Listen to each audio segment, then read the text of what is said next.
You're watching WAFF 48 News on your side.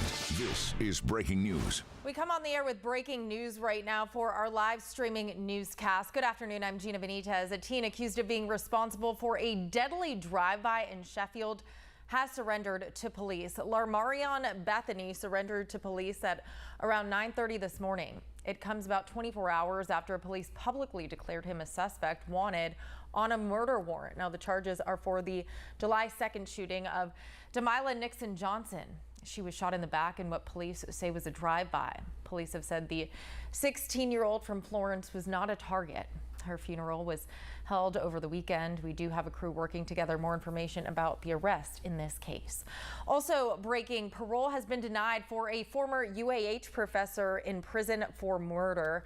Andrew Parkamov's case went before the parole board this morning. The board denied him an early release while deciding he will not be eligible for another chance for parole for 5 years.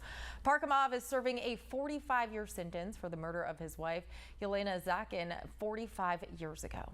Also new at noon, a capital murder suspect is now in the Madison County Jail after his extradition from Michigan. Jail records show Renardo May was booked into the Madison County Jail Monday. He is charged in a shooting that left Jonathan Parkes dead.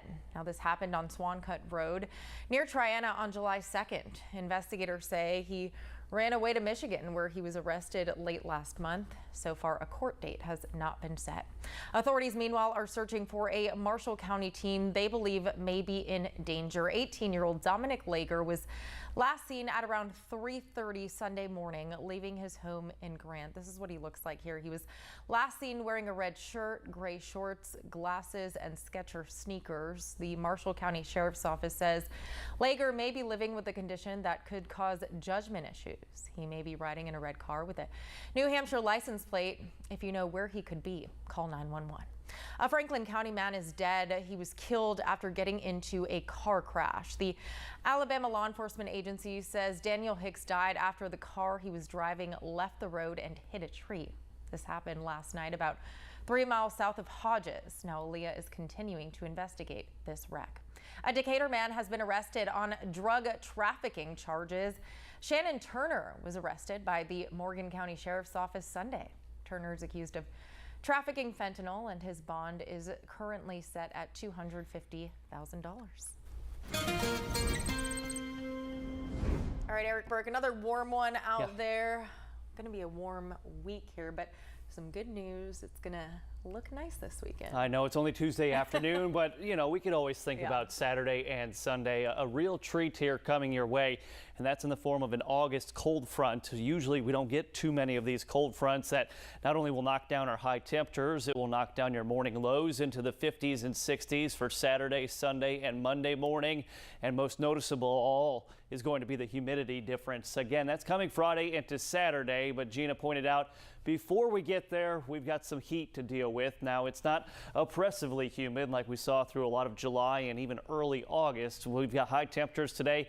96 is the forecast to 97 tomorrow. That will be the hottest day of the week. Heat index values back in the triple digits. I don't think we'll quite hit heat advisory criteria, but we'll be awfully close. So another stretch of weather where good common sense, good judgment goes a long way. Don't overdo it. Don't strain yourself, and make sure you're taking in plenty of water. Forecast temperatures this afternoon will be in the mid-90s. Now, this isn't your heat index. This is just your general ambient air temperature. You could usually just add a couple of degrees, factoring in that humidity. Just a touch hotter tomorrow. Look at Columbus, Mississippi, as well as Tupelo. They're in the upper 90s to lower 100s. Same thing in the forecast coming for your Thursday and into Friday. And these will be days with a very high UV index. So make sure you are wearing your sunscreen and wearing light, loose-fitting clothing. But by the weekend, Friday into Saturday, that's when we see that cold front come in. We'll have that drier air coming in from the north and west. And look at these forecast high temperatures in the 80s. Yes, that is a nice noticeable change coming along with the lower humidity levels. Maybe we'll even have a nice breeze, but things really looking promising as we go into this coming weekend. Here's Gunnersville looking beautiful as always. 88 right now out there in Marshall County. Everything has greened up a little bit, but with the hot, dry weather we'll see through this entire work and school week, I do think we'll start to backpedal a bit on the ongoing drought, and I really think things are going to start to dry out pretty quickly here with no substantial rainfall in the forecast other than maybe an isolated shower or storm popping up as that cold front comes in Friday into Saturday. Tropical storm Debbie. Winds have weakened 5 miles per hour since this morning. Made landfall as a Cat 1 in Big Bend, Florida yesterday. Now, because it's so slow moving, it's going to dump a lot of heavy rainfall through parts of the Carolinas. That's where they have the flooding threat, as well as some of those outermost bands of Debbie, producing that threat for some isolated tornadoes through the day. It's actually going to intensify and strengthen a bit as it moves over the warm waters of the Atlantic with that warm Gulf Stream current. Current heat indices right now anywhere from mid-90s to 101 in Florence. It's still warm out there. It's not the 105 to 107 we had last week, but still plenty of heat and humidity. Actual high temperatures will be in the mid-90s, and the reason it's not so oppressively humid, it's the direction of that wind out of the north and west between 5 to 10 miles per hour.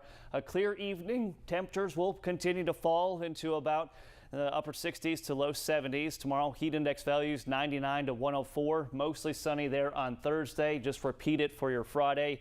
Weekend forecast. This is when we actually get to experience some of that change.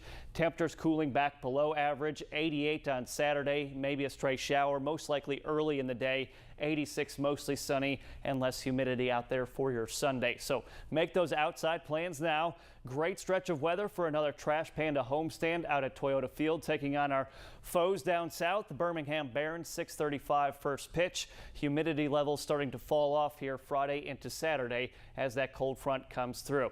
Here's your 7 and now 10-day forecast. A stretch of mid to even upper 90s coming your way before that cold front comes in. We drop into the 80s. Look at your Monday morning low temperature, most likely waking up in the upper 50s.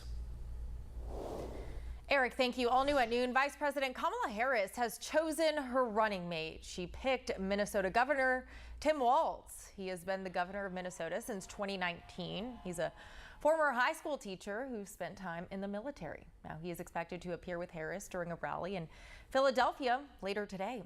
A graduate of Auburn University at Montgomery has just been sworn in as the new president of Iceland. Hala Tómasdóttir was sworn in as the 7th president of Iceland on August 1st after winning the country's election in June. She earned her bachelor's in business studies from Auburn at Montgomery in 1993 and is the second female who has been elected to be Iceland's president.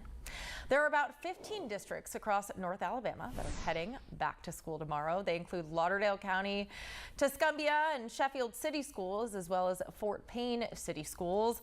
Gunnersville, Boaz, and Albertville City Schools are also starting back up tomorrow.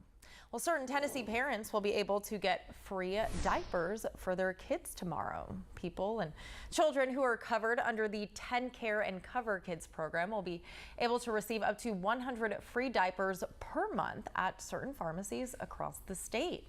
The state is posting what pharmacies will be participating in that program tomorrow.